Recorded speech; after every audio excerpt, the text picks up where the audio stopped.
할렐루야. 오늘 우리에게 귀한 축복의 말씀을 주셨습니다. 이사야 61장 1절 상반절 말씀입니다.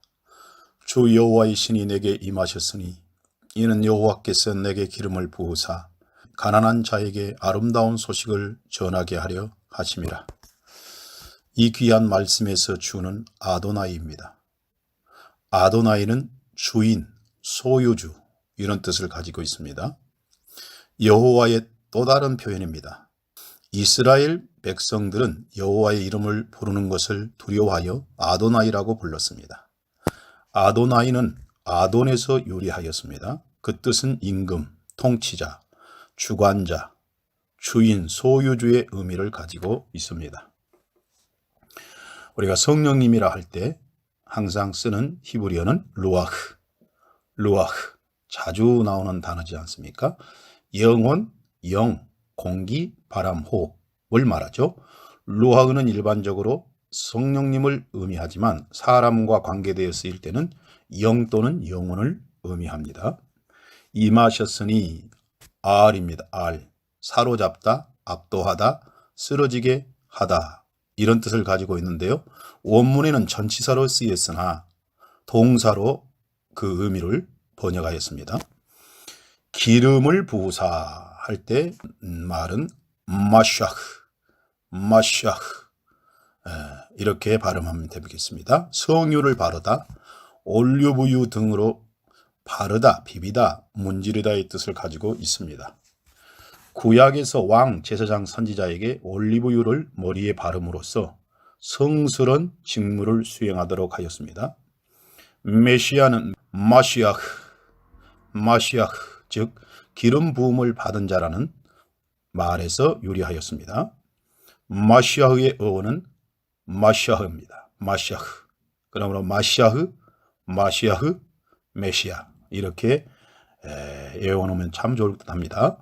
가난한 자는 아나빔, 겸손한 자, 가난한 자 또는 겸손한 자들, 가난한 자들 이렇게 번역할 수 있겠습니다. 아나, 겸손, 온유, 가난이라는 뜻입니다. 아름다운 소식을 전하게 할 때 이 아름다운 소식과 연결된 단어는 바사르입니다. 바사르, 소식을 전하다. 어떤 소식일까요? 새롭고 기쁘고 좋은 소식을 전하다 이런 뜻을 가지고 있고요. 바사르의 명사는 베소라입니다. 너무나 귀중한 단어죠. 아름다운 소식, 복음, 좋은 소식, 기쁜 소식 너무나 귀중한 단어입니다. 베소라. 이런 히브리어의 뜻을 가지고 원문 주해 번역을 하도록 하겠습니다.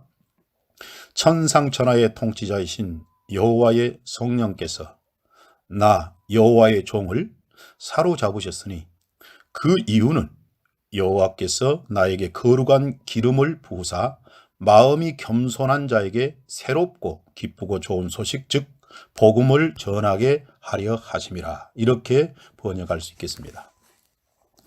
우리 주님은 세상에 오셔서 하나님 나라의 사역을 시작하실 때 본문 말씀대로 성령 충만을 받으시고 본문 말씀을 회당에서 낭독하시고 사역을 시작하셨습니다.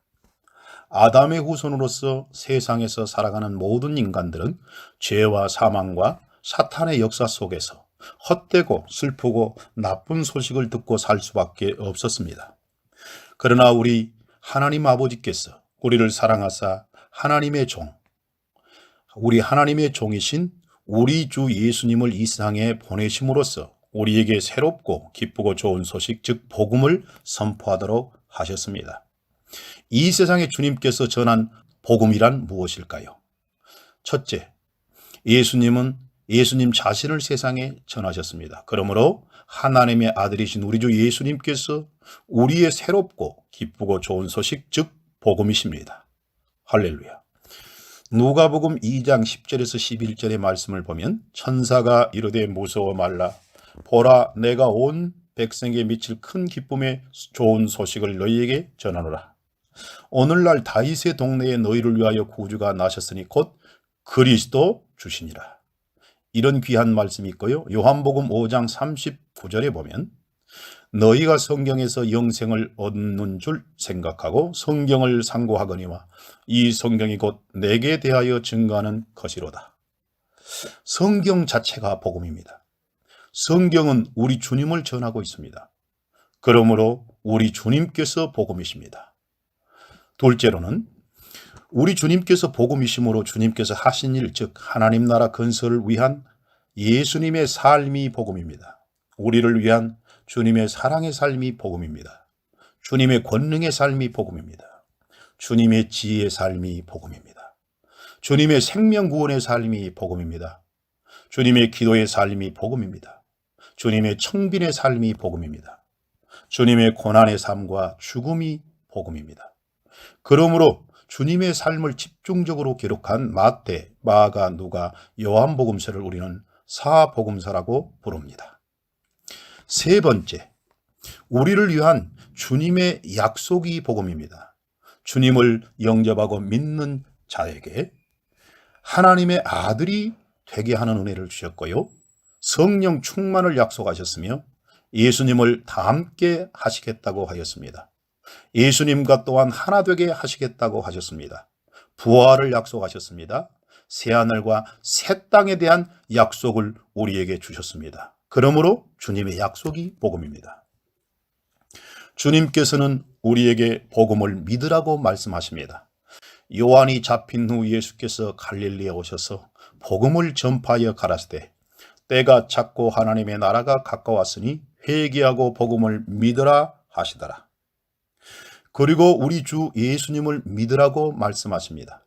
요한복음 14장 1절에 보면 너희는 마음에 근심하지 말라. 하나님을 믿으니 또 나를 믿어라. 또한 예수님의 하신 일을 믿으라고 말씀하십니다. 요한복음 14장 11절 말씀에 내가 아버지 안에 있고 아버지께서 내 안에 계심을 믿어라. 그렇지 못하겠거든 행하는 그 일을 인하여 나를 믿어라. 주님이 복음이십니다. 주님이 하신 일이 복음이십니다. 그러므로 믿으라고 말씀하고 있습니다. 더 나아가 하나님의 약속 즉 우리 주님의 약속은 우리가 믿어야 될 복음입니다. 고린도후서 1장 20절 말씀에 하나님의 약속은 얼마든지 그리스도 안에서 예가 되나니 그런즉 그로 말미암아 우리가 아멘하여 하나님께 영광을 돌리게 되느니라. 주님께서 예수님과 예수님이 하신 일과 예수님의 약속 즉 하나님의 약속을 전함으로써 새롭고 기쁘고 좋은 소식 즉 복음을 전하신 것처럼 우리도 성령 충만을 받아 땅끝까지 복음을 전할 줄 믿습니다.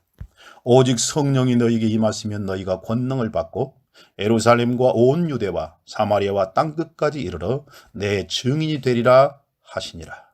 사도행전 1장 8절 말씀입니다. 누구든지 주의 이름을 부르는 자는 구원을 얻으리라. 그런즉 저희가 믿지 아니하는 이를 어찌 부르리요? 듣지 못한 이를 어찌 믿으리요?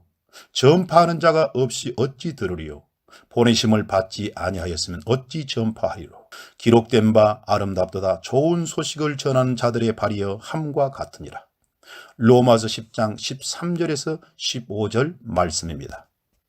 복음이 귀함으로 복음을 전하는 자 또한 귀하며 아름다운 사람입니다. 세상에서 가장 아름다운 사람은 복음을 전하는 사람입니다. 우리 주님께서는 인류 역사상 최고로 아름다운 하나님의 아들이셨습니다. 복음의 일꾼이었던 사도들 또한 아름다운 하나님의 아들들이었습니다. 우리 모두 아름다운 하나님의 아들들이 될 것입니다.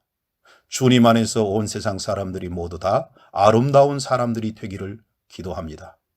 주님이 복음이십니다. 주님이 하신 일이 복음이십니다. 우리를 사랑하사 주님이 약속하신 귀한 약속이 복음입니다.